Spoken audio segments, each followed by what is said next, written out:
All right, back at it with another episode of Nick versus Everyone.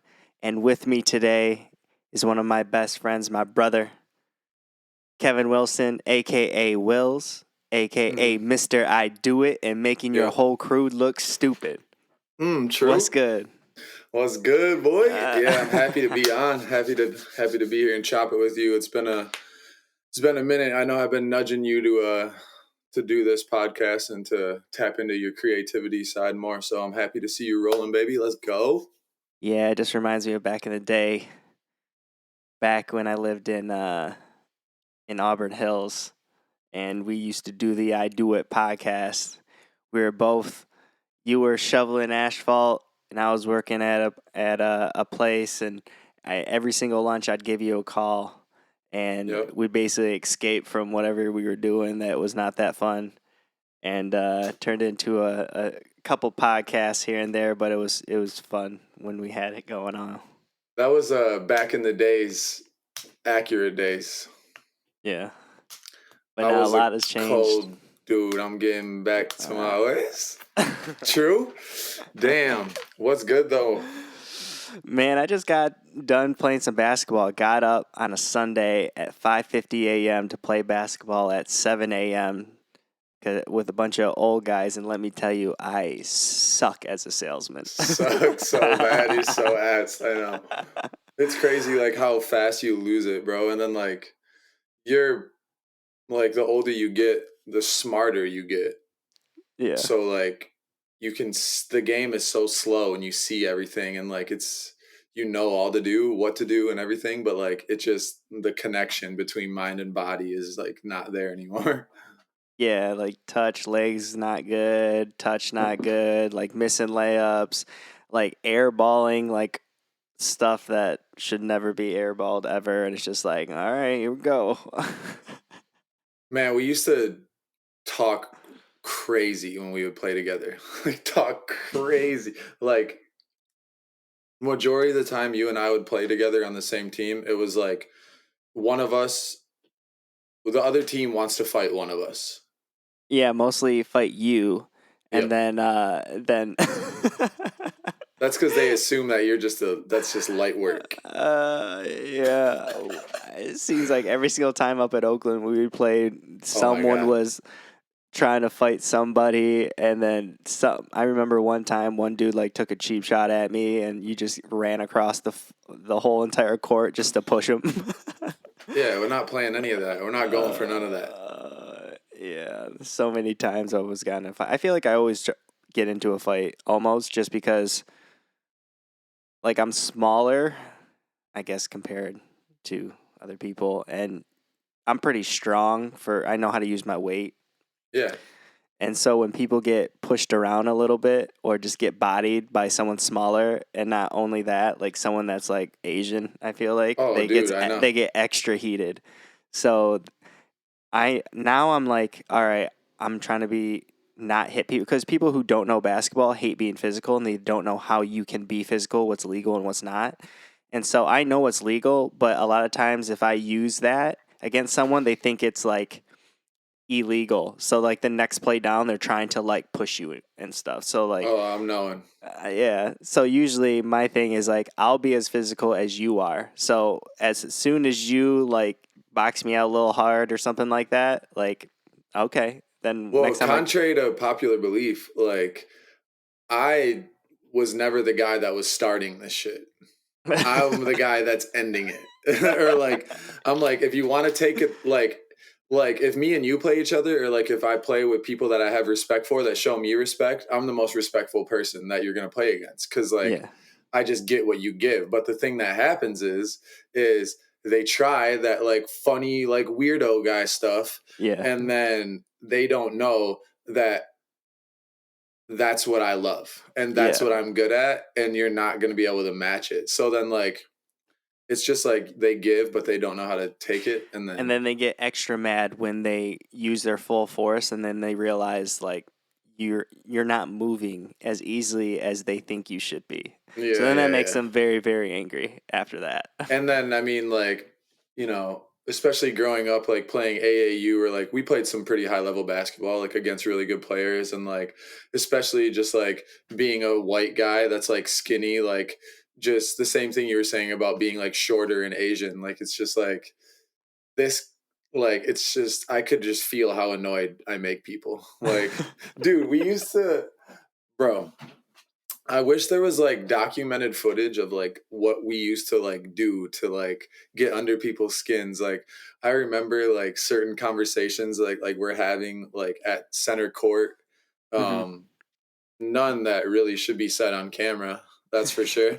But some obscenities. But bro, Yeah, like I like remember people one used in to call us particular. gay. People used to call us like gay and stuff, and we would just like people don't understand. Like you can say whatever you want, but we're really built for that. So Right. like whatever you say, we have something to say back to everything. Everything. Everything. And it doesn't even, like I'll get to the point where like I'm quick with it. Like I'll come back and roast you like on topic, but like if you like catch me with where like I don't think of something like right Hmm. away, I still just have like I'll say something to you that isn't even relative to what we're talking about, Yeah. like at all. Like Just say something. Or just just start laughing. yeah. Like Oh my god. Oh man. here we go. Here we go. Yo, one thing that we always talk about that I wanted to share with these people is like whoever ends up watching this is we used to hoop at this church in Holly, Michigan. Shout out to the Pearson family for real. Shout out to KP, shout out to Ronnie, shout out to Matt, shout out to Ant, shout out to all of them. Yeah.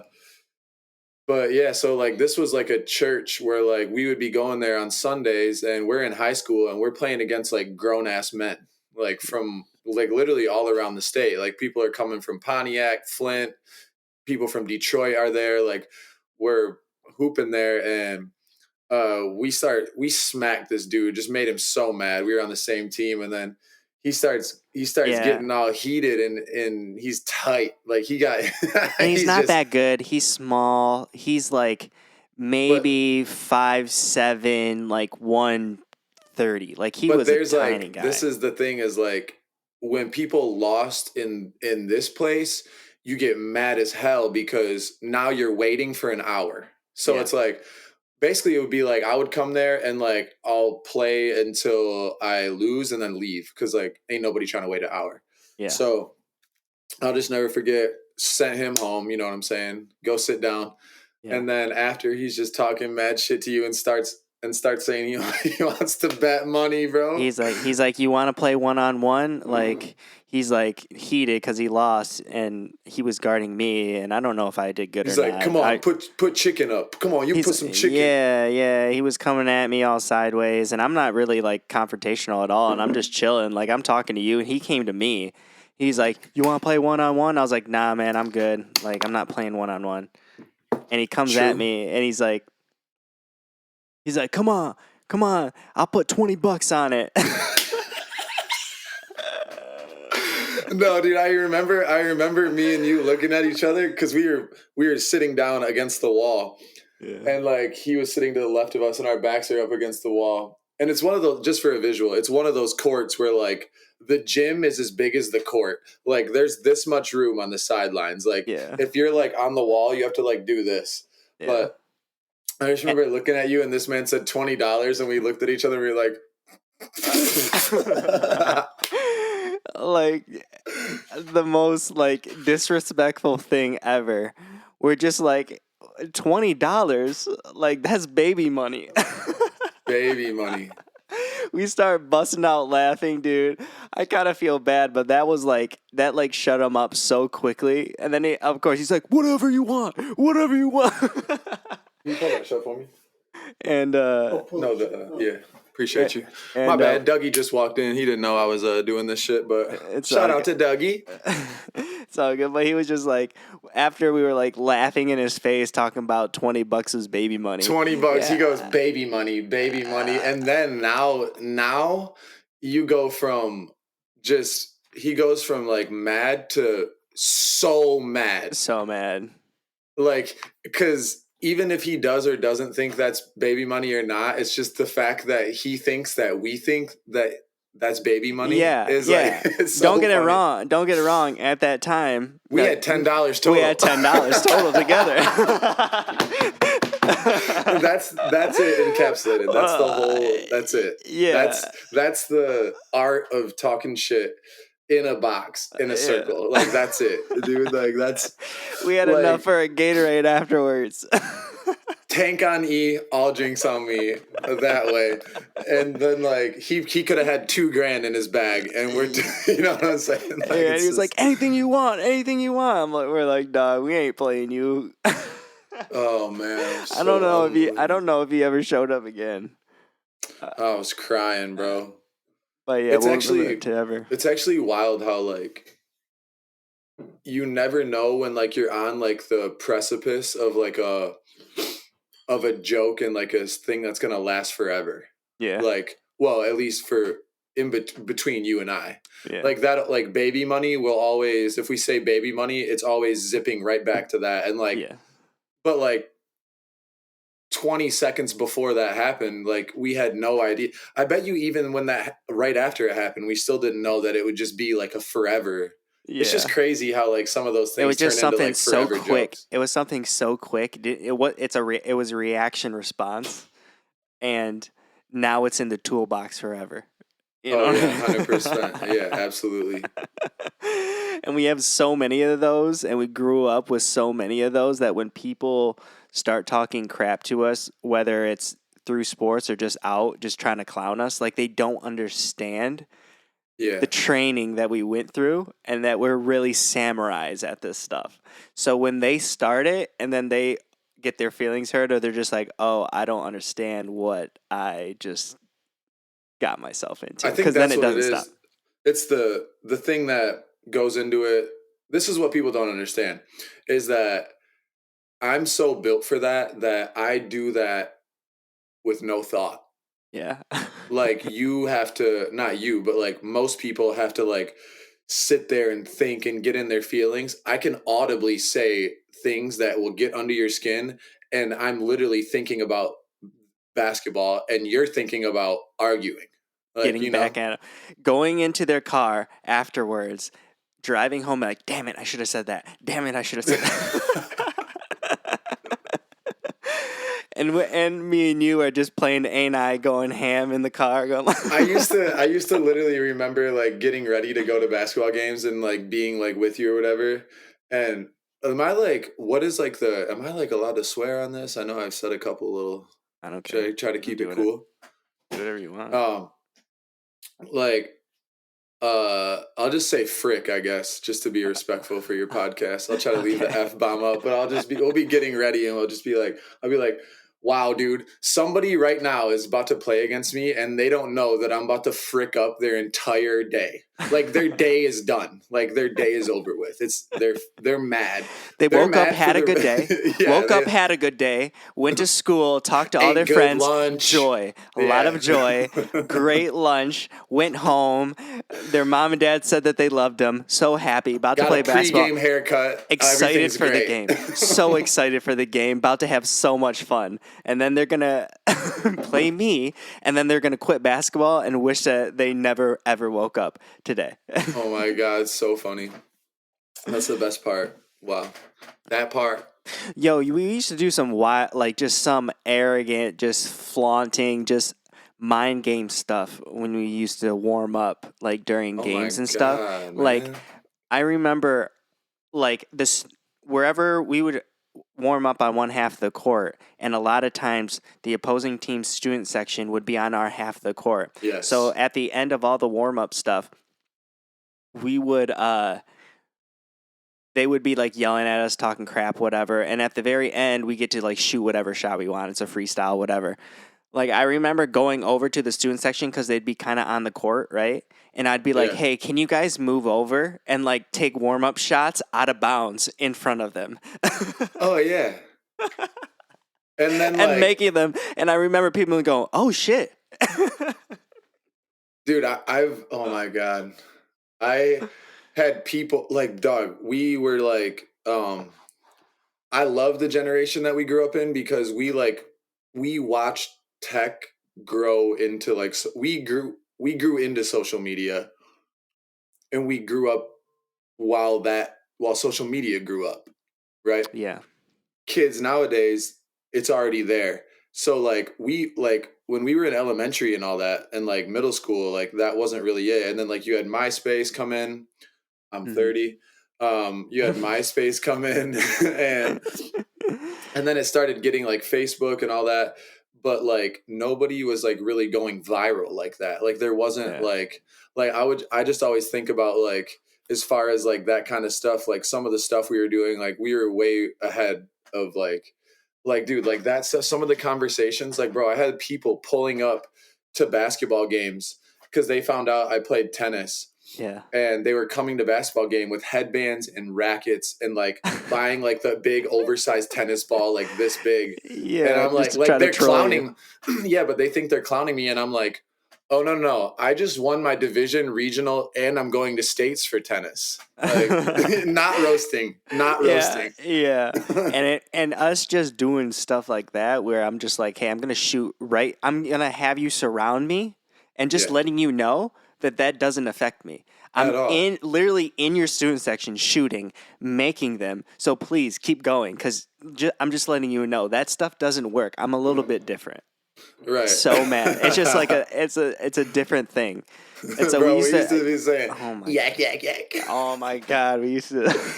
So many If so we many sayings. there's no one, dude, there's no one out there that if we really wanted to annoy somebody, Well, um a lot of the time too, like when we're playing like really good, like when we're playing Detroit Country Day, like they're faster than me, they're more athletic than me, yeah, this, that, and the other. So like that's part of my strength is like affecting up here. Like yeah, it's like the Bill Lambier shit. Like it's like I gotta tap in up here and get you here because you can jump over a building. yeah, Like, what do you want me to do? So yeah. that's why, yeah. I And mean, I'm I remember one 5'7", time, 140. right? You know I what I'm remember saying? one time we were at Detroit Mercy, the college U of D, and we were playing in a game, and there was like it was an inner city school, but they had one white kid on their team, and this white kid, I mean, he probably still doesn't sleep well today just thinking about me. And I never forget, I was just talking wild to him, and then during the middle of the game, he like grabs my jersey and he's up on me like on an inbounds play, and he goes, he goes, yo, I got a knife in my bag over there, and I'm gonna stab you after the game. Dude. Cap. Oh my God.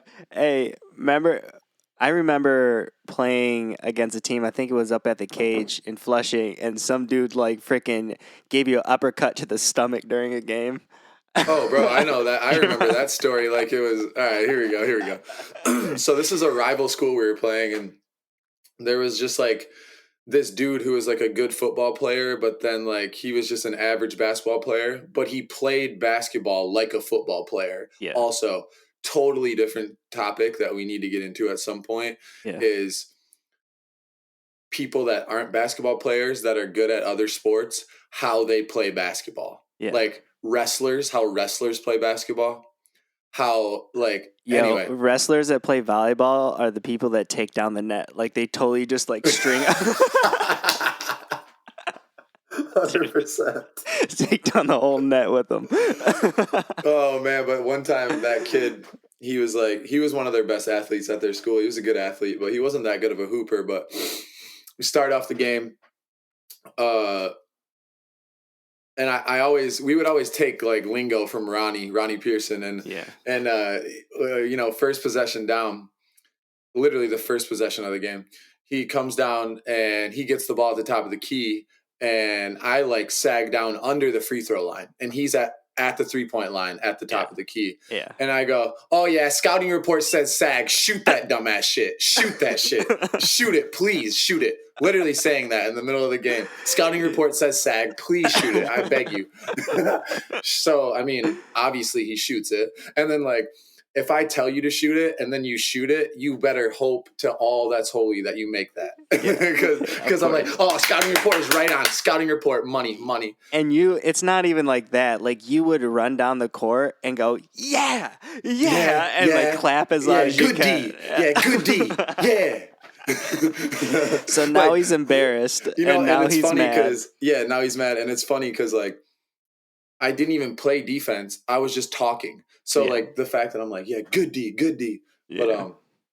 But bro, so then next possession, like he misses, we get the rebound. I'm walking down the court. Yeah. Loud claps. Fast, Terrible loud shot. claps. Bad shot selection, hurting your team. Your teammates don't like you. You're not seeing the ball for the rest of the game. Yeah. Like, and next possession down, we get the rebound. We go down. Passes me the ball. They pass me the ball on the wing, and he's sagging. And I'm like, oh, you better step up. Didn't step up. Hit it. Hit it. I can't even repeat what I said, but I'm, giving him some 4-letter words, all that. I'm like, step your dumb ass up, put your hand up. Like, what are you doing? Like, did you not study the tape? Like, what are you like? I don't know. I guess you didn't think I'm like that, and I'm like that. So, now this is all back to back. This is like with the first start of the game. So he misses, I come down, I make it. He comes down, next play goes out of bounds. They get the ball.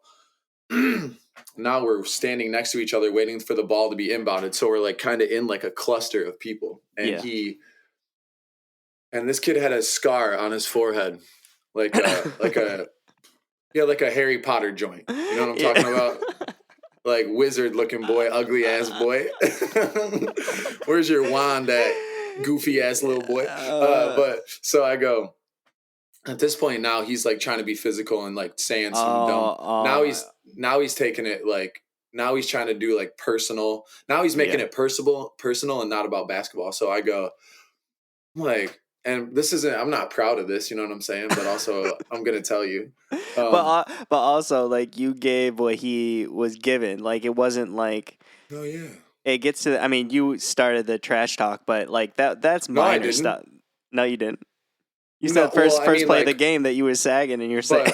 But no, well, in this game, but like I've had a history with this kid. Yeah, okay, so it was like, it wasn't like it was for no reason. Yeah. But but anyway, so he starts making it personal, talking about me, and I'm just like, I don't know why I said this, but I'm like, I get real close to his face. I'm like, bro, what is that scar on your forehead? It looks like you got smacked in the face with a shovel. And he literally, as soon as I said it, he just punched me in the stomach, like, because we were in tight, like we were like, he was trying to get a quick one like, on you. I was face guarding him, like, and then he just kind of hit me like this, and then I was like, I kind of like held like this, and I looked over at the ref, and then I was like selling it. Yeah, and then I remember. And then he got kicked out, and then as soon as he got kicked out, you popped up immediately and started running on the court, clapping, saying yeah. Yeah, one of your starters out, all because he's weak. Yeah. Oh my God. Yeah. There's so many of those times just playing with you, or like just your default of if the ball's near the sidelines, like it's going off of your head. Like, bro, people don't understand. Like, I've tried to tell people this. I'm like, I'm literally goated. Like, I went down into the Hall of Fame off of like throwing shit off people. Like, bro, like there's like you could have caught. Like, there's many times where you could have caught it and just chilled, but you're like, nope. I can throw a baseball 80 something miles an hour. I guarantee you won't catch this basketball 5 feet away or 2 feet away, and I'm throwing it as hard as I can. I'm grabbing it, jumping, throwing it off you as hard as I can. Sometimes it's at your head. So this could be a little segue here, because now I'm down in Nashville, and I've been looking for runs, and I ended up getting in this league when I first moved down here. And again, it was one of those gyms where there's not a lot of space on the outside of the court, and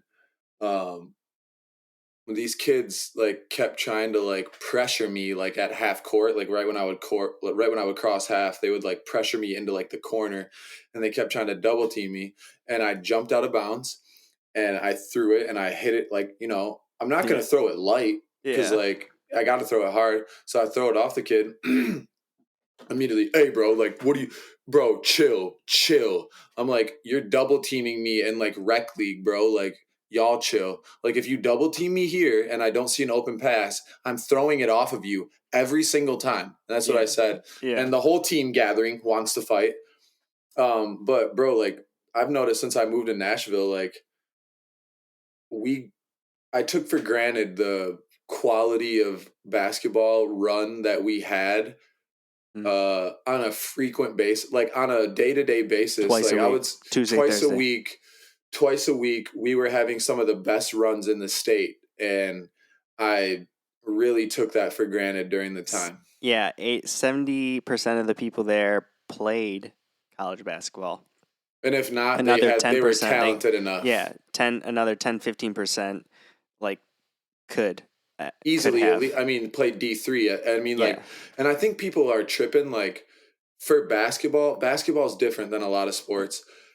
If you play D3 basketball, in general, you're a good hooper. Yeah. Like, Hands down. you can hoop. Yeah.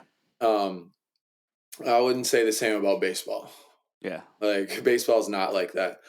But yeah, bro, like, yeah, we had some good runs, but I've moved around quite a bit. I've lived out in Cali, um, and then I've lived here in Nashville, and it's so hard to find a good run, especially now getting older. You don't want to just hoop with randoms that don't care, and you just get injured and get hurt, and now you're messing up your bag, and now you Yeah. can't go to work tomorrow, and now all of a sudden you're messing up your money trying to hoop, and it's like, so yeah, bro, I've just like I've been thinking about that a lot lately, man. Like, if you get, it's like just locking in and focusing and cherishing what you got going on while it's happening, because a lot of the times you have it better than you even think you do. Yeah, for sure. But yeah, it was crazy because it wasn't we had D3, D2, D1 overseas like, and then if it wasn't that, you played high school basketball and you could have played, but you decided to not go to a small school. You wanted to go to like the University of Michigan for college or whatever. So it wasn't like everybody there knew what they were doing, and that's the one thing that I miss because I can't play to my full potential well, when you play with people that don't know how to play, it's very, very hard to get a rhythm and all that stuff, and crazy Yeah. things are happening. Dude, the thing that makes me so mad, there's two things, and you know one of them. So one of them is the double high screen left and right when you have the ball. Like, No, too many, too many. No, one of you leave. it creates a force field like from elbow to elbow, like with their guy. So that's number one. And number two is like when you do a high screen, you can't pick away. Like you shouldn't be doing picks at the box because everything is moving. The high pick and roll game is all about reading the defense. And if you're Oh my constantly God. moving, number one, being in the lane like crazy and just clogging it up, no layups off the pick and roll. So that takes away the dive to the basket, the roll part, or you getting a layup. It kills everything. And then also, when you're trying to go to the basket and people are freaking moving all crazy and doing screens and stuff, like they run into you. Like there's a reason. The thing that I've learned playing with people that don't know basketball very well is that open space, like they're always trying to fill open space, but open space is a good thing. Your kid, like I see the open space. I'm going to drive to the open space, but now you're running to the open space because you feel like the whole entire the court has to be balanced. Yes. So it's like there's so many things that make it hard to do well. So you pretty much just have to do jump shots for the most part. But one thing about playing with like people that know how to play basketball, it's great because you can be physical. You can actually play the game that you know how to do. Like if you get a step on someone, best believe every single time you're going to get bumped. If I got to Right. step on you, I'm bodying you to the basket just to try to create some space. But if you do that with a novice person, they take it personally, Oh, and they think that 100%. it's an offensive foul or whatever it is. But no, it's a body check. This is Ronnie used to always be like, basketball is a contact sport, and a lot of people don't know how to play basketball. Like every single time you get touched, they think it's a foul or you're being excessive, and it's not necessarily true. True. Yeah, bro. It's the rhythm thing definitely hits with me. It's like it's so hard to get in a rhythm without just it just comes down to IQ. Yeah. Like I mean, there was even people that weren't even great basketball players that would play with us, but they just understood the game and just knowing your role, bro. And then like I think that's what basketball and sports taught us a lot is just how in order to be successful, Hmm. everybody has a role Yeah. and you got to know your role. And that's just the same with life too. Like I see it all the time like people that hate human interaction, they hate it and then they have a sales job. I'm Yeah. like or like they hate human interaction and then they're a server at a restaurant. Hmm. I'm like, no, no, you need to be in the kitchen Yeah. or like doing data or like Mhm. in a warehouse or like it's just Yeah, don't shoot threes if you're not a 3-point shooter. It's essentially the same thing. Or don't put the ball on the floor if you can't dribble. Like just know what you're capable of and don't mess up. it's just And wild. yeah, one thing I wanted to ask you, and I was thinking about this after playing basketball this morning, is what are some rules that some gyms have? Like I've played open gyms and all over the place in the U.S. pretty much, and there's some rules when you go into a gym that are just so stupid. And so for example, the Ooh, two that I think of is everything is a one. oh my god. So basically no threes, everything is a one. The dumbest rule ever. Like literally going back to when basketball was invented when the 3-point line wasn't there. Like it's the I was about to stupidest say, rule. I like whenever that's a rule, I just look around and I go, "Is it the '70s? Oh, it's not. Well, then what's up? What's up?" Yeah.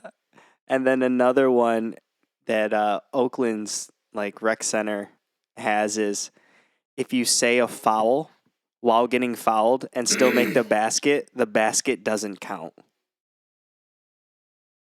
What's up?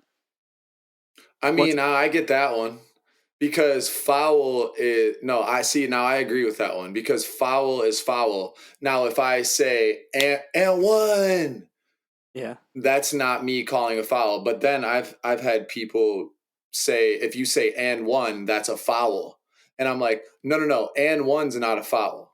Foul is foul. My thing is this: if you get fouled, and you should get the ball back. Now, if you make it, you don't get the ball back. You count the point. You keep going because that's how Right. basketball is played.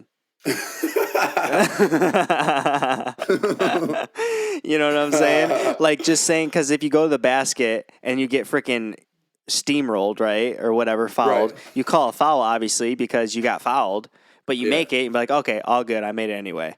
But Yeah. like if you say foul and then you make it and they're like, no, no, you called foul, it doesn't count. Like, why are you penalizing me for you fouling and you messing up and you not being able to play defense? You're I hear saying it's you. my fault. I hear you. I'm trying to think of rules that man. Another one at Oakland that I freaking hated is when the next system.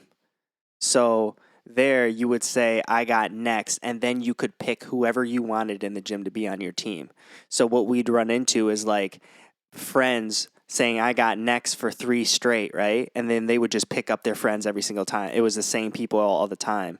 I think that's stupid as well, because then you're just like, if you don't say you have next and you don't know anybody, like if you're in the gym and someone's playing and they lose, they should sit. And the people that have been sitting out should be able to play. I feel in between. I don't know. I get both sides of that. Like I'm like right on the middle of that. I see both sides because it's like if I didn't get on first and I'm on second and all the bums are on second, why do I have to have a team full of bums? Why can't I pick from the good people that just got Yeah. off the court? So yeah, I see both sides. Yeah. Honestly, I can't think of like a open gym rule that's like really like bothers me. I just like it's more so just about the culture of who's in there, who is there. I swear to this day, those runs at the church were the best runs, Yeah. or the ones that we had at Holly, but it was literally Yeah. just the church run at Holly High School. Yeah. Yeah. Yeah, Um, those were the best because everybody could play, but everybody was respectful of each other. Like nothing ever. Everybody just knew what it was that this was open gym. You know what I mean? Like we were yeah, competitive, we were competing, we were playing hard and all that good stuff and trying to win for sure. But at the end of the day, we all knew that you know our time has passed, or I have a basketball season still coming up, and I'm not trying to get hurt. So it was like just a good environment to play in for sure. Yeah. Um, man, I have one like I can't I when I was hooping out in California on Olympic Boulevard, there was one rule, but I can't remember what it was. It's so annoying though. Damn. I'll have to think about that and get back to you, bro. Yeah, yeah. I've been playing out here a little bit in California, and well, I live in a place where there's really no gyms, so like land is such a premium that there's not like a big facility somewhere. So Right. there's only a couple fitness places that actually have a gym, and the gyms that they do have aren't that good. So um, I pretty much like stopped playing basketball for the most part because there are no places to play basketball, and obviously the runs aren't that good, and so I haven't been playing as much as I wanted to. But So obviously you know 21. Have you ever so in Tennessee, I haven't told you about this. They play 36 and it's threes and twos. And I like it actually. Like it took me a second to get acclimated with it, but I mm, actually like it. why is that? So what's the scoring system of 21? Twos and ones.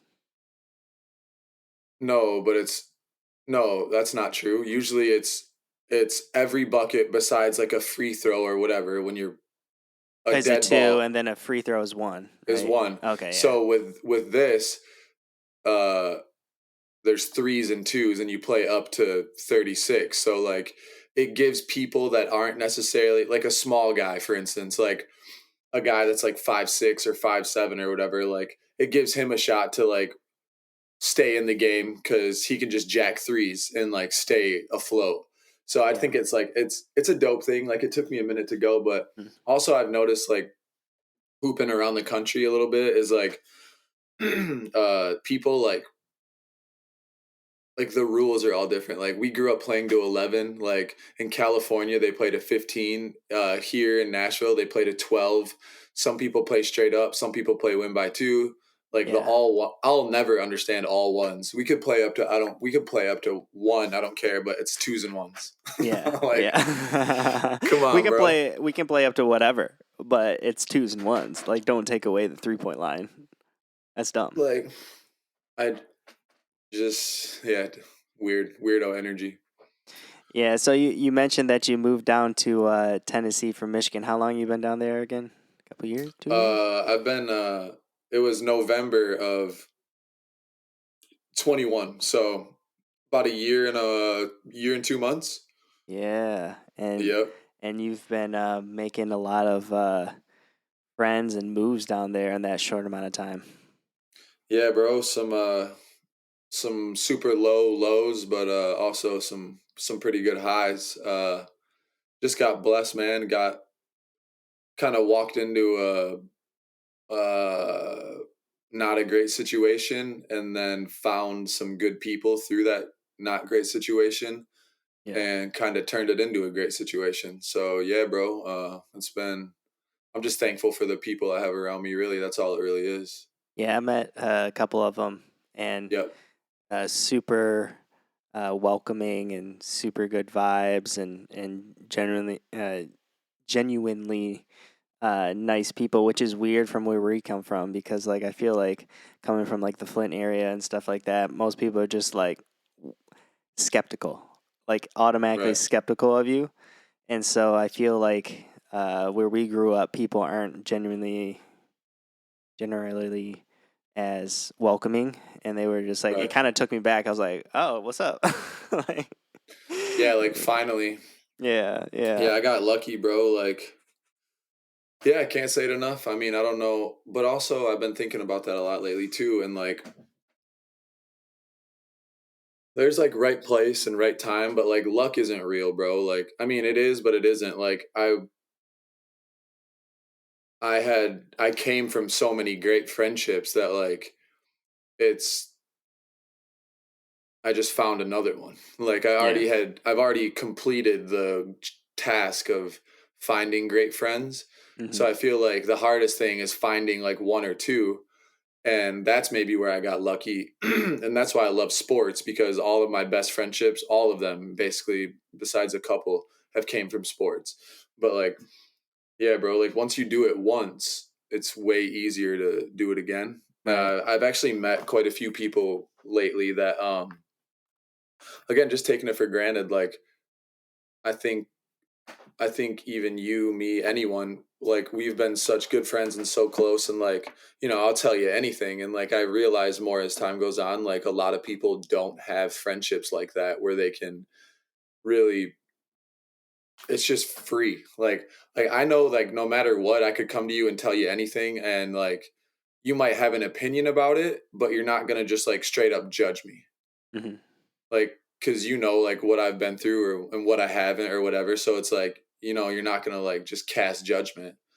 Right. Um, but yeah, dude, like the more I've been like away from like home per se, I've Hmm. just noticed how few people actually have relationships where they can, just friendships where they can just totally be open and honest. And like I wish more people could do that, because it's such a freeing experience, Yeah.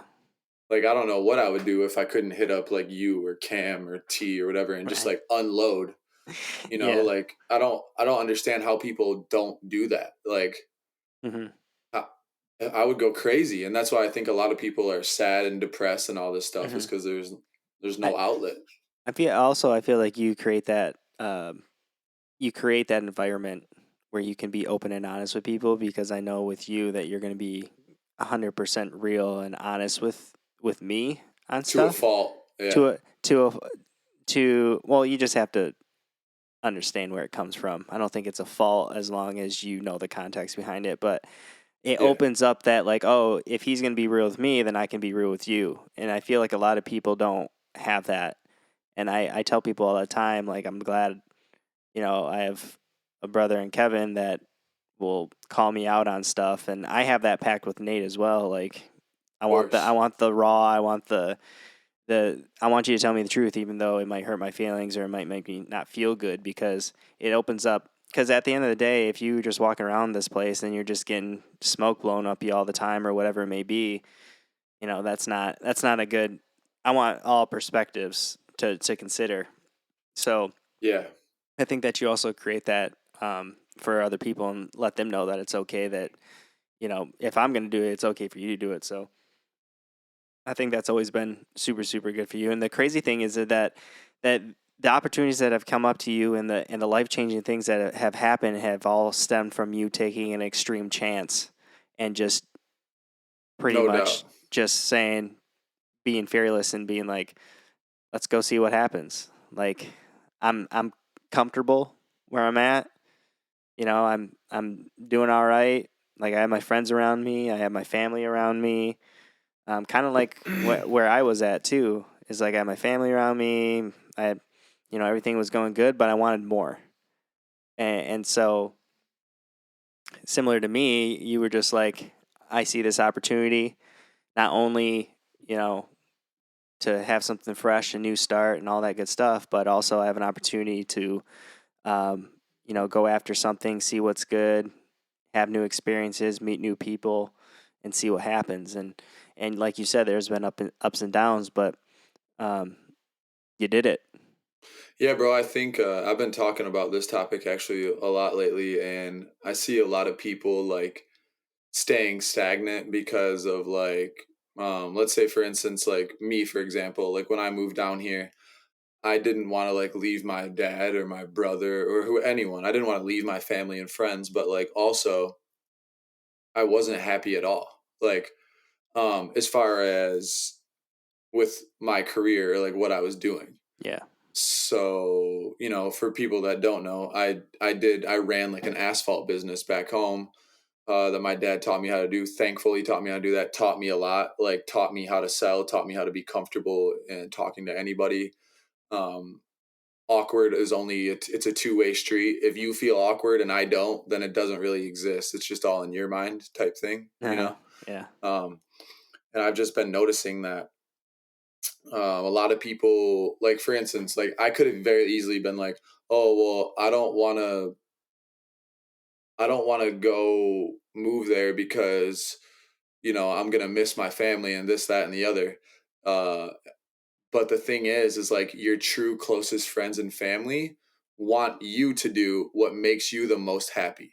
Hmm. So like that's the um whenever I'm like battling anxiety or depression or anything like that, I think like for instance, my dad just came to town and visited me a couple days ago. As soon as he left, I just had a full-blown panic attack, like anxiety attack, because I just got overwhelmed and I'm like, all right, like why am I feeling this? Like why am I having a full-on panic attack? Okay, well it's because I feel like I get scared that my days with him are limited. Yeah. Okay, well they are limited. Well, would you rather be around him every day and hate what you're doing? Yeah. Or would you rather see him every once in a while and be happy and love what you're doing? And then when you are with him, he can feel that you're happy. Hmm. And, it's just it's that line. But yeah, for anybody that's like battling those kind of feelings, just know that, like for you, for example, I know you always want what's best for me. Yeah. So if I'm doing what makes me happy, then you're going to feel the best about what I'm doing. Yeah.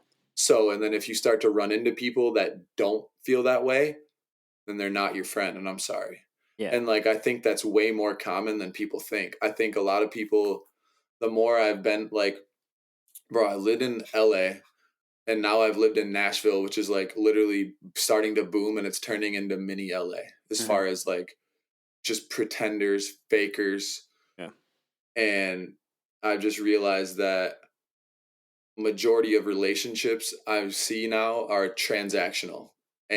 And there's no they're not like rooted in integrity or loyalty or anything. It's just like, oh, this is Kev. Like he comes out and like we party together and then like but then now like, I'll get a girl or like start talking to a girl and now I don't have as much time to go out. Hey Nick, real quick, when's the last time you and I went out together? Oh, okay, cool. Like we don't have to go out together. Yeah. Like our relationship isn't transactional. And then there's a difference between That what kind transactional piece is so true. How I feel in Santa Barbara, like when I go out of my way and I help someone, I'm not asking for nothing. Like, and I don't want anything. I don't expect right. anything. Like, and that's just I feel like who we grew up with and stuff like that are just generally good people that just want to help people. But coming here, like I've had people feel sideways because like it's like they wanted something. They did something for me, or even like, hey, like you want to hang out? Oh, it's because Rachel is has a following on YouTube or whatever it may be. And so it's Right. like you don't a lot of the relationships here are super superficial. Like you don't So really I know. was thinking about that word transactional, but like it's a little maybe that's not the right word. Because our relationship is transactional, but what is the transaction? Mm, That's the difference. Is like um the transaction of our relationship is you hold me down and I hold you down. yeah. That's a real transaction. Yeah. Not Nick has a boat and I want to go on Nick's boat. So Yeah. I talk nice to Nick and like I'm nice to Nick because he has a boat. It's Or like, like yeah, yeah, yep, 100%. yeah, so I'm just like Yeah, and I mm, haven't really made many like super close, intimate friends out here. I really have never been a person that goes out of his way to like make friends, and I'm trying to get better at that. But I've always just been comfortable with the friends that I have, um, that I grew up with and stuff. Even though I may not talk to them all the time, like I know that if we see each other, we talk to each other. It's like time has never passed because generally we like don't ever like change. I feel like the crew that we have is so like confident in themselves.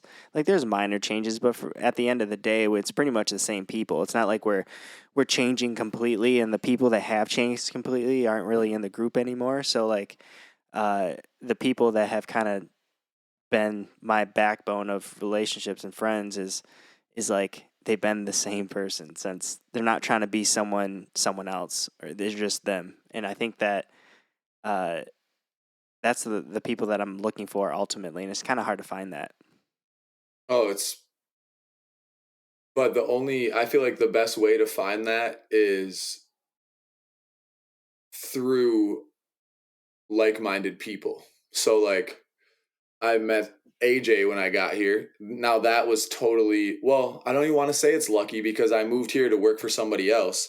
Yeah. And then that guy hired AJ and I knew that guy that hired AJ. And then I met AJ. So like, is that lucky? I don't know. I think it was all meant. Like I think Yeah. it was all meant to be. Like I can't call that lucky, but then like just you meet one good person and then now he plugs me and now I meet Hmm. Dougie, I meet like and now I meet all these people that are great people. That's the best way to meet good people is Yeah. through good people, but that's why it's so hard for you cuz I met one good person like well, not one good person, one really good friend when I lived in LA and we still talk to this day, but LA, California is a very hard place to find that.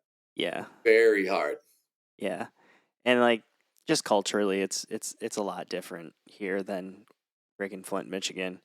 So I'm pretty,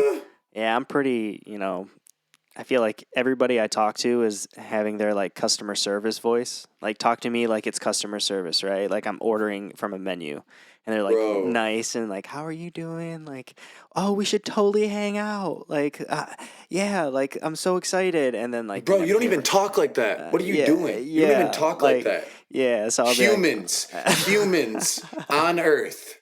Dude? yeah, no one goes home and is just like talking like that. And if you do, like, it gives me the, Kind of I gives you hate the it. ick. I hate it. I hate it. But yeah, you met some great people down there, and you guys joined forces together to start a clothing brand. Tell me about that.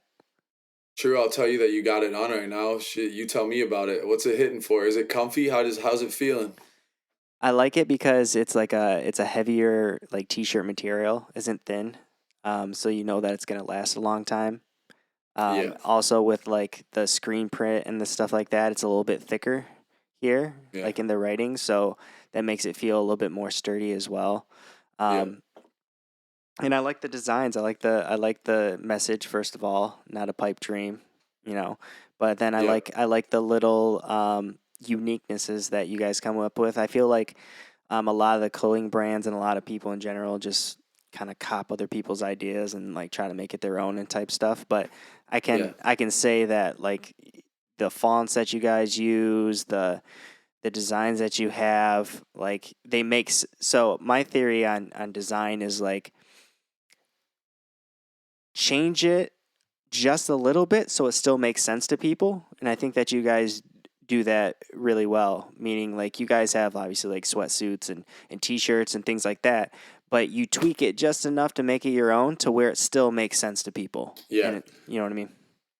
Yeah, I like the first thing that we wanted to like make sure, I mean, as far as the actual garment goes, not brand story or anything like that, but like as a brand or a clothing brand, I want to be able to know that regardless of the design, like put design out the window, just the material itself, like, uh, is good material. It's Mhm. like I correlate, and me and you are very similar with food.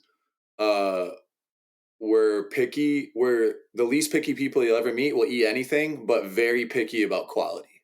Yeah. Like, We're going to call eh, it out. We're going to eat it, but we're going to call it out if it's we know yeah, what it is. Yeah. and and price for quality. If Yeah. it's a $4 burger, charge me $4. If you charge me 12, I'm gonna say this is the worst burger I've ever had Yeah. because for the value, it's terrible. Yeah. So Value. like, Mhm. but I correlate it to cooking. Like, if I go to a restaurant and they have good ingredients, Mhm. but it wasn't made well, I'll go back to that restaurant because the ingredients are good. Mhm. Maybe I got the wrong thing. Maybe it wasn't prepared well. Whatever. If I buy something off of a website, a clothing website, and the material sucks, I'm Mhm. never buying from that again.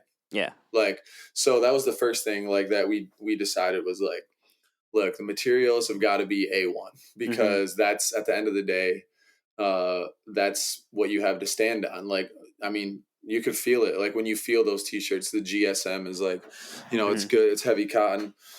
But yeah, bro, Yeah, I it's think been, that I think one thing is very clear is like there's people that make stuff that's pretty expensive. Like I've bought some pretty expensive T-shirts and stuff like that, yeah. and like you get them and they're like super thin or they're just not they're Hanes 100% like cotton T-shirts or Gildan. whatever, like Gildan, whatever, like those cheap shirts, and like that's fast fashion. You guys are not fast fashion. You No, guys it's are all cut and sew. meticulous. You Yeah. guys care. You're not just trying to sell a bunch of stuff in quantity. It's quality over quantity, and whatever you guys buy, it's gonna last and it's gonna look cool too. Our main, a couple of our main like points of emphasis are, um, as far as like the fashion thing goes, it's like, I don't want to be called a streetwear brand. Hmm. It's going to be much more than that. Like I could see us getting into runway at some point, doing extravagant pieces that are like, runways type stuff. Getting into more, the first line that we did is more sweats like this, sweatpants, sweat shorts, t-shirts. We did more like a streetwear, like low key for the first take, just to be Hmm. safe and just get it out there. Of course. Um, but we're looking to ramp it up and, uh, being the place where like high fashion, like designer fashion, high fashion meets streetwear. Like we want to be that intersection, like right Hmm. where they intersect. We want to live in that area. So like, that was a major thing for us, because the more time goes on, it seems Hmm. the more like these rules of fashion, like if you're out, they keep, the bar keeps getting lower and lower of what you can wear out to the bar. Hmm. Like, and then but more importantly, that was just one thing about material, but more importantly what we want to do is like the give back, bro. Like it sounds cliche, but that's all it is about. Like Hmm. we come from a town where if I told you in high school, or if I told everybody around us in high school, or the town we came from, or the town AJ came from, or the town Bella came from, or that, oh yeah, I'm gonna start a clothing brand, it'd be like, like, whoa, it's Johnny freaking clothing over here, like, Yeah.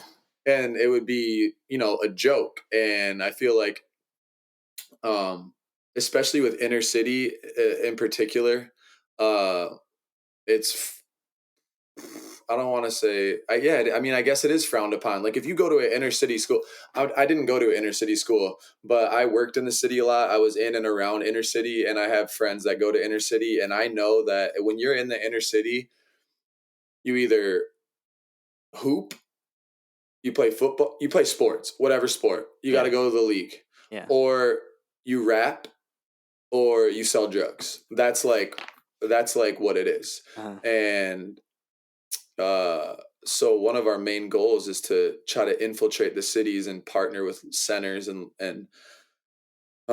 give back initiatives to like, eventually the end goal is to create like centers around the, I will say country for now, but hopefully around the world. It would be a great thing to be able to spread around the world, but to put a building in place, like we'll call it a dream center, for instance, where you go to the dream center as a 10-year-old kid that goes to Detroit public schools, and you go there, and there's people that are empathetic people that can see like this kid is broken, but he's gifted, and like give them the opportunity to explore art, Yeah. like music, a That recording studio. without like judgment, like bad, Yeah, like and you're an idiot type you stuff. want to start a clothing brand, go tell that in your school, you're going to get laughed at. But if Hmm. you go tell that at the dream center, they're going to go, okay, well, you know what you need to do to start a clothing brand? You need to get proficient in Procreate. You need to get an app. You get an iPad. If you get an iPad, you can start a successful clothing brand.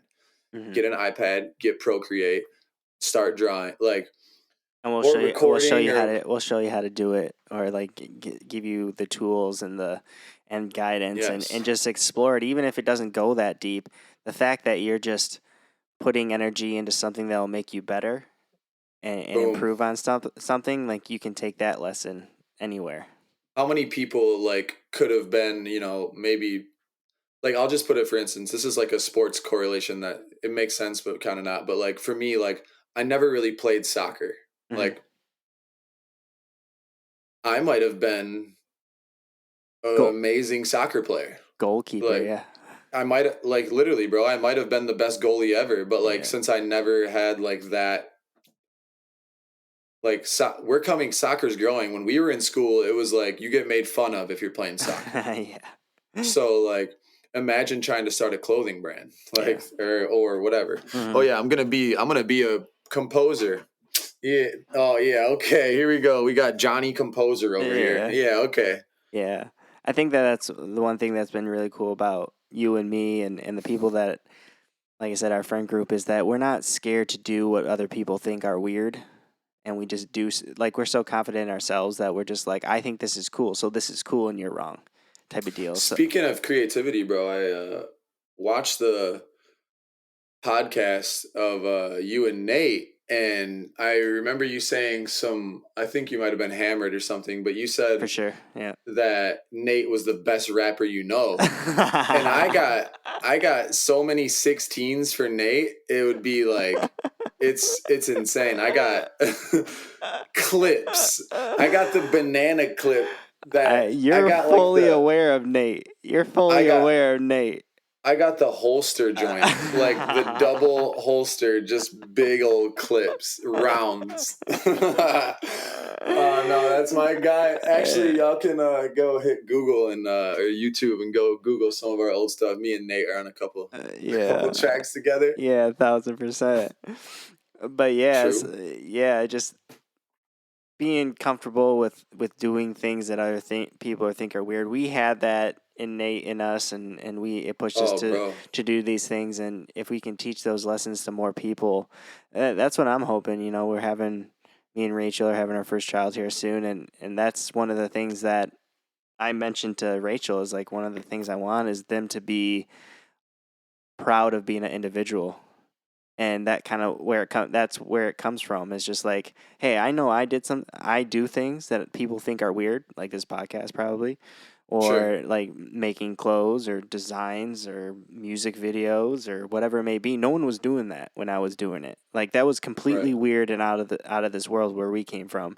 And so I always did that. Yes. And I always thought that was sweet and fun and awesome, and I didn't really care what other people thought. And I think, But, bro, sorry to cut you off, but yeah. this is the thing, though.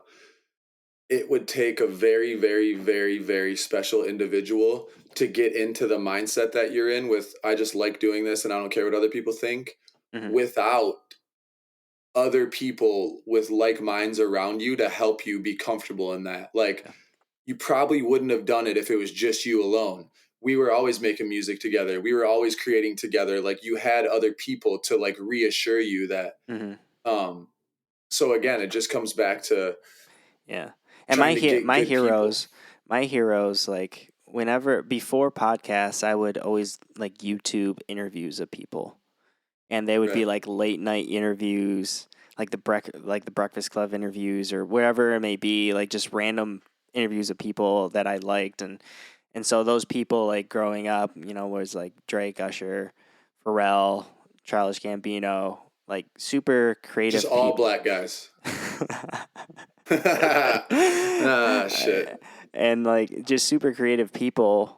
And if I was like interested in their like art and like so like Pharrell obviously is like super creative, and like Yes. Childish Unbelievably Gambino and creative. Yeah. Donald Glover are super creative and not just one field and not just one area. They just kind of did what they liked, and they are awesome at pretty much all of it. So like I Right. looked up to those people, and so when I was in my own space of a place that wasn't that, like I was just like, these people are sweet, and people around the world think they're sweet. So if I like I'm the type of person, if I like something, I think that I can do it. And I think Right. that, so like if I like music so much, super passionate about it, hey, I'm going to write a verse. Like this is sweet. I want to partake in it. If I really enjoy something, I want to partake in it. Yeah, bro. That's, you take that for granted, how easy that is for you, I think. And I think a lot of the reason why you might do that is just because you have such a good friend group and family around you, which makes it way easier. Yeah. That's not common, like, and Yeah. that's what I'm trying to say. Like, we need to that's the whole goal of like what we want to do of like giving back is like literally getting you a spot that you can go to as a safe haven of Mm-hmm. like your creativity can just do whatever it needs to do And with no support. judgment, you Yeah. know? So like Yeah. Safe that's like place. that's how like bro, I grew up. I mean, you know who I grew up, bro. Like for back to school shopping, I Mm-hmm. might get one pair of shoes and then we're going to the Goodwill and my dad's going to give me $50 bill and say, you know, make it stretch. Mm-hmm. So like that's my back to school shopping. So Yeah. like so now for me to own a brand and now I'm charging like $100 something for a hoodie, I'm like, damn, like why is this hoodie worth it? Well, it's Mm-hmm. because of all of the everything encapsulated of like there's goals and dreams tied to this shit. Mm-hmm. Like we're trying to start the help center. We want to start a dream center. Like we're paying for the best materials. We're trying to get to the end goal. Mm-hmm. So like that's how I justify Yeah, it, you know. you're not just trying to make a buck. Like you Ah, understand like how like bro, hard if it I was is. doing this for money, bro, I would not be. I would be back in Michigan doing asphalt. Yeah. Like we're not. This isn't for bread. Like this is Yeah, not that's a what I'm bread play. you understand the transaction of what it should be. You pay a certain amount of money for something, you're going to get a certain amount of quality for it.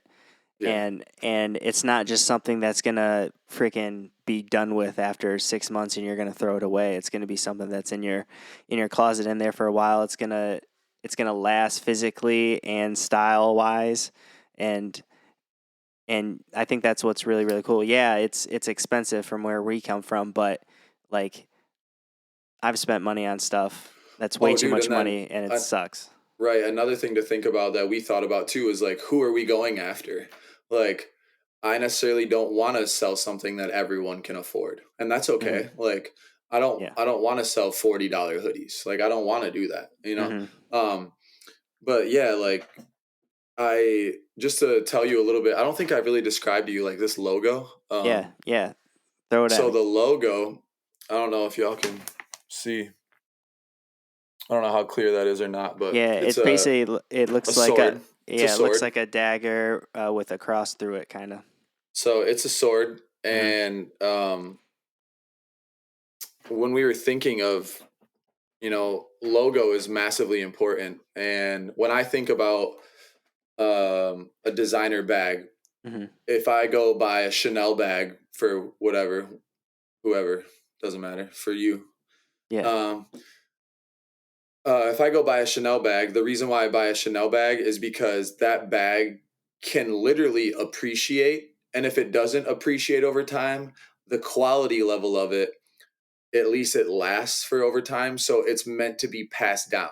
Mhm. So if I buy my girl a Chanel bag and then if you buy Rachel a Chanel bag, Mhm. that bag eventually is going to go to your daughter. Mhm.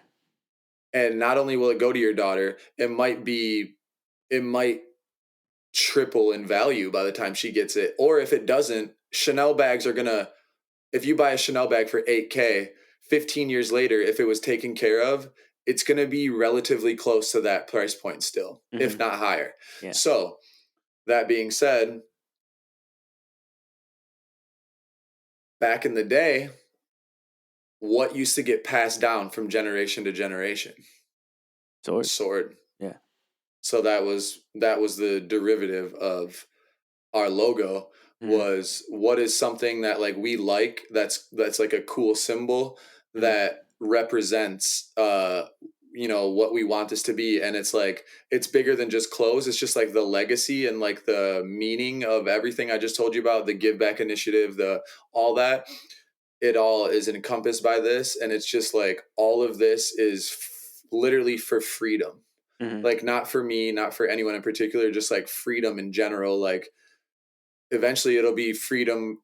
Ideally, this logo will represent freedom for like a lot of people if we get in tapped into the dream centers and opening up give back initiatives and all that. So like it's just that's I feel like that's why I'm like love the logo. I love the meaning behind it and everything. Mhm. Like you guys don't want to be you want to not put people in boxes as far as their capabilities and what they can do.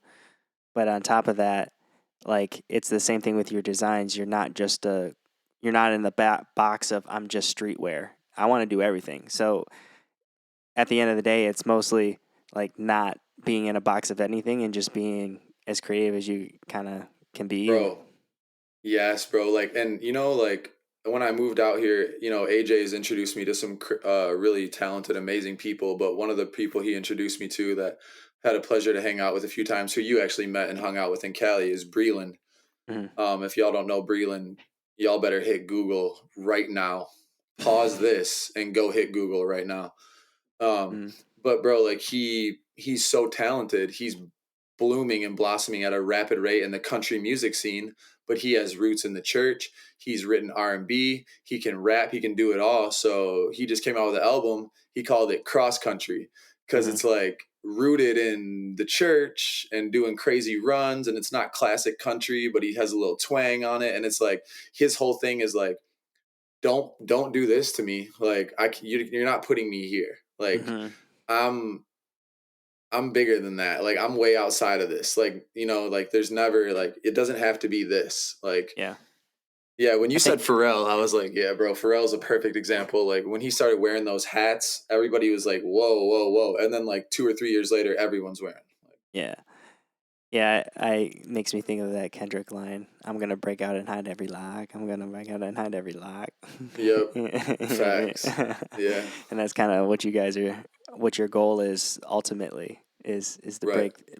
break through the boxes of social things and clothing and hide every lock and not just keep it for yourselves but pass it on to everybody else. That's Just dope. busting out of the chains, bro. Like no Hmm. chains. Like we're not chained to anything. Like we don't have to. Hmm. And I'm super excited for you guys because you guys got a little bit of a road trip coming up. You're going to be down in Phoenix for Super Bowl weekend. You're going to go to Vegas for a convention, and you're also going to a tennis event Yep. in Cali. Yeah, that Super Bowl weekend's going to be crazy because the Waste Management Open is the same weekend, Hmm. and that's the most rowdy golf tournament in the world. So Yeah. like people literally go there to get hammered. So And it's yeah, it's viral. going to be It's a cool. viral tournament. It's like one of those tournaments that it's probably the biggest, like as far as social media and stuff, the biggest tournament outside of the majors. I feel like because it's like And not. even like the it still goes more viral than the majors. Yeah, yeah. It's Unless just Tiger's beer there, cans, right? It going just going goes ham. beer cans on the green. Like there's just people. It's just funny. It's like the opposite of golf. But yeah, bro, Which is I'm great for excited to you get guys out to there. be there because like that tournament is like breaking out of the box of just like right, and it's good for you guys to show face there and stuff because obviously. Bro, Um, you know what we need to absolutely. You know what we need to bring to golf is the shit we used to do in basketball to make people mad. You make a putt. How much more fun? How much more fun would like golf be if like someone was literally talking crap? I'm sure they do, Like but audibly though, like like when you yeah, could like hear it. like under their breath or something like that, or just like more than just like proper. Yeah, like you've watched some of like the match, right? Like if it's like Yeah. Tiger and or whatever, like Oh my that's gosh. dope when they're mic'd and you can hear them talking. But dude, it would be like golf would be so much more tuned into like around the at least the US if like me and you are golfing, we're both pros, and you tee off and you just hook it right, and like as soon as you hit it, I'm just like, Yeah. oh man, gonna be one of those days for you, huh? Like just killing you. Oh, in and you one, out and two, laying three, mad. you will Yeah, not make this putt. yeah. So you guys got a lot of things moving and continue to market the brand and have these opportunities that are super super exciting. And you have a lot of cool people on social media wearing this stuff. I follow your Instagram. What's the Instagram handle? Yeah, true. Plug us up. It's official NAPD, not a pipe dream. Official NAPD. Follow us up on there, no doubt. And you can buy the clothes straight from Instagram, but also you True. have a website, right? Yeah, website in the bio. The website is napdofficial.com. But yeah, bro, tap in, see what's up. If you end up following off this podcast, DM the account and said you followed off this podcast. I'll slide y'all a code through DM. Oh yeah. Oh shit, True. that's the first sponsor. Yeah, true. That way. Yes, sir. That's so funny. That's so funny. Wow. Yeah, But true. yeah, I know you got places to go, so I'll wrap this one up. Before you go, an old segment that we used to do. I just want one. Hmm. What is a red flag where you just gotta leave your girl? How about that one? When you just gotta Mm. leave the girl you with, what is one sign that you're just like, Sheesh, man. I'm like the Zach Galifianakis meme where he just has like numbers and doing equations like floating around his head right now. what is the sign where you have to wear all white because you can't take a knee and dirty your knee? Okay. Damn, I have more than one. I'm gonna give you at least two. I All think right. I was rocking with this chick a little while back, bro, and then we ended up like staying the night together like once or twice, and she slept with socks on and wouldn't let me see her feet. Every like I don't like feet, but like I can see your feet, you know? Yeah. And like never wouldn't let me see her feet at all. Slept with socks on every night. Red flag, bye. Red flag, bye. uh Oh yeah, that's so Another funny. one, like, all right, here we go. Let's keep it really simple. Uh If she doesn't know how to saute an onion, huh. like, bro, I can straight up tell you, or just like cooking in general, like, let me tell you something about cooking. You 99% of the time, you should never have your pan over like if your burner goes from one or low up to high, two, three, four, five, six, seven, eight, nine high, your Mhm. burner should never be over like six. Ever.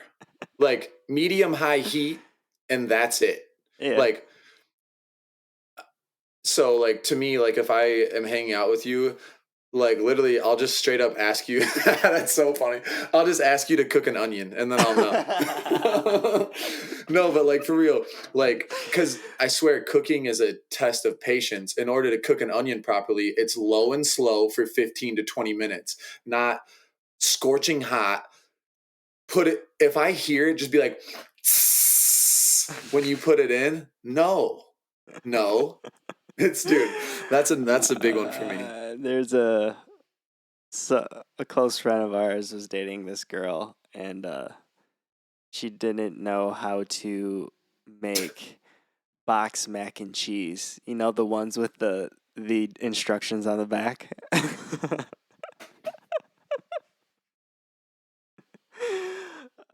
Uh, yeah, just simple thing. We don't. So that's one thing that we always talk about is like just do the basics. Like if you can't do the basics, like just that's basics. Like read. You know. So like I remember our coach Lance Bayless used to say this. He would go, "Well, people will be like, "Hey, can you cook?" And I'll go, "Well, I can read, so yeah, I can cook." And like I get the premise of that. It's not that easy, but it kind of is. Like if me and you make the exact same recipe and the exact same dish, it's going to be different, right? Yeah, But but nowadays like that was back in the day, but yeah, nowadays it's like ask me if I can cook. like if you can read, it should be edible. Ask me if I can cook. Can you cook? Oh, well, I have YouTube, so yes, I can cook. Hey, Right. I'm like how pretty do sure. I YouTube, how do I saute an onion? Oh, I put it on medium heat and I literally drizzle a little oil in and then put the onion in and let and stir it around for 15 minutes and then it's like Intel I, is translucent. I don't Yeah. what? I think the end of that macaroni story is like it literally just had like the powder, like it wasn't cooked. Oh, stop. Okay, we're leaving that. I got one more. Last one, then I'll go.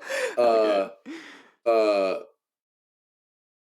this is obvious one, but it's overlooked. Like you can really tell a lot by someone's friends.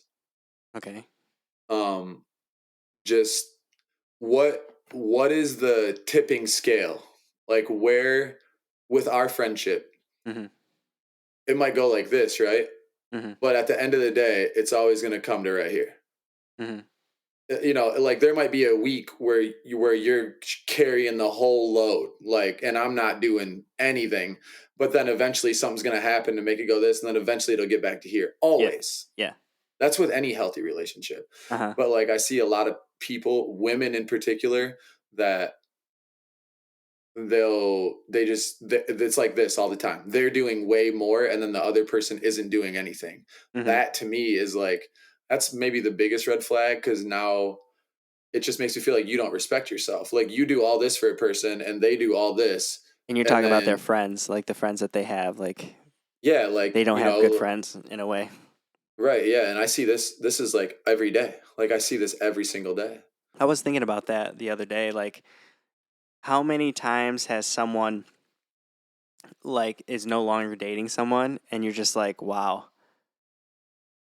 I just saved so much time of just frustration of not having to see those people ever again. Like the friends or like the family or whatever it may be. If it's like bad Man, vibes, like, dude, I dodged a bullet. I think if I'm talking to someone younger, I'm just like, yo, if you don't vibe with the family and you don't vibe with like, that's so much hard work and like just so many things that could go wrong. And obviously the person can be awesome and all that good stuff and you fight through it, but ultimately like that is a big strain on a relationship. It yeah, can bro. be. Yep. And it's also like not everybody's blessed to have great friends and relationships. So um it's tough, man. Like, yeah, that's a big red flag for me though, bro. Is like, you know, I did the line a long time ago in the song for Nate's wedding.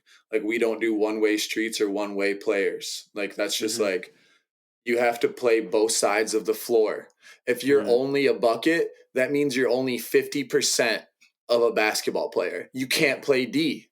Yeah. If you only play offense and you don't play defense, like you can't be on the squad. If anything, the only thing I'll accept is your boo boo at offense and you are a good defender. Like, Yeah. I never accept offense over defense ever. Like, that trade off is never. Or like even if they're not so talented at one end or the other, you can still try really hard. Yeah.